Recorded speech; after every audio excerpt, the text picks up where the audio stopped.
I wasn't always political. And I know now that I had the privilege to not be political because I'm white. And as I got older and started learning more, I realized that pretty much all the reasons that I didn't like politics to start with were actually political beliefs, and that everything is political. You get the Democrats who sit there and watch Donald Trump give a speech and hold up fun little signs that say, I don't like this, or wear a little hat or something. And then Donald Trump deploys the National Guard in DC and criminalizes homelessness and just turns us into a fascist police state. And Democrats do nothing to stop him. No one does anything because it's better to campaign on problems to maintain your station than it is to actually help people. There was no accountability. They could go out there and be involved in some scandal or some crime where the rest of us would have lost our job, and they see no consequences. Hell, you can get elected to the highest station in America, if not the world, if you're a convicted felon. It's like, well, it turns out they actually don't really care about crime that much. There's also no accountability in terms of campaign promises. You campaign on all these platforms, and then you do none of it, and then you, a couple years later, say, you should elect me again because I want to do this. And it's like, didn't we just go through with that? Where's the accountability? And the reason is because it's easier to campaign on a problem than it is to actually fix anything. America's far and away the worst with school shootings. And Democrats say, well, it's because of gun control, which over 90% of the people in the country want universal background checks on guns. And so tend to agree with that. But then Republicans say, no, it's not that. It's mental health because they're bought by the NRA. And then neither of them do anything. We have kids in schools getting shot at higher rates than other countries in the world. I would prefer gun control because that's obviously the thing, if you look at the rest of the world, that keeps these kinds of things from happening. At this point, let's try mental health. Give everyone mental health resources without putting it behind the barrier of money, because if you put it behind the barrier of money, there will be people who won't be able to afford it, and they won't get it, and that won't solve the problem, right? And if that doesn't work, then we try gun control laws. But try fucking something.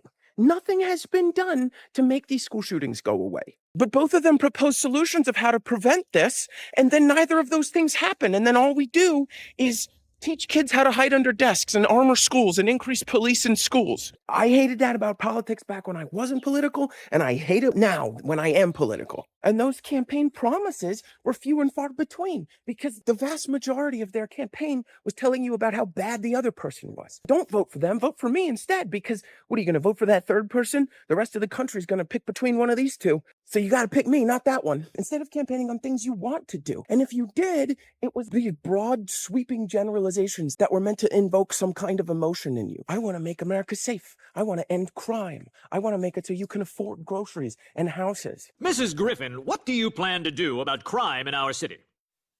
A lot. Because that's what Jesus wants. 9/11 was bad. Shit like that, and never talked about how they were actually going to do those things. And they didn't provide those things because they stopped being accountable to the people who voted them into office and instead supported the will of the people who could buy them, because we glorify money and profit over all else, and we allow big money to buy our politicians and change their interests to not represent the people, but represent the people who can buy them. I was also raised in a household that said that money was the root of all evil. And I still believe that. People are going to do objectively bad shit for profit, for money. That's not because people are naturally greedy. It's because we set our necessities behind the barrier of money. And so if you're at a certain level of wealth or lower, if you're not greedy, that's your survival. So the real problem with American greed has come about because we have to be greedy in order to be able to get our necessities met at some basic level. From what I saw as a kid when I called myself not political, every 4 years, everyone would get all worked up about whether the blue guy or the red guy was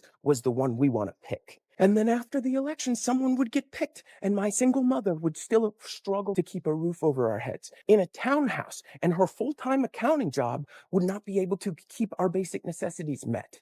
And she had to take on side jobs to be able to do that. And she had to take money out of our college funds to be able to provide my sister and I with a life that was about the same as what other kids our age were getting, because she prioritized our happiness first. Now, I'm lucky enough to have a college fund.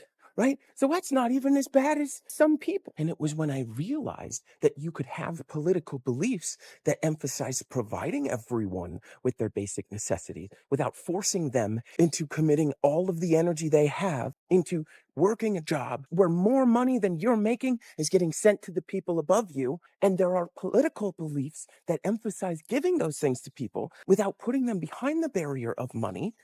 Then I realized I was political all along. But as I stated in another video, America's done a really good job at convincing us that Democrat and Republican are the two options. And if you're outside of that, well, you're an extremist radicalist. And if you go farther to the right of that, which is pretty hard to do at this point, that's just as bad as if you go farther to the left of that. Whereas far right is literally fascism and Nazis, and far left is economic systems that emphasize making sure everyone has shelter and food and healthcare. Those don't sound as bad as each other to me. And it's when you unlearn all the propaganda that has been instilled into our minds about capitalism and about politics, that's when I started to realize that everything I believed is political.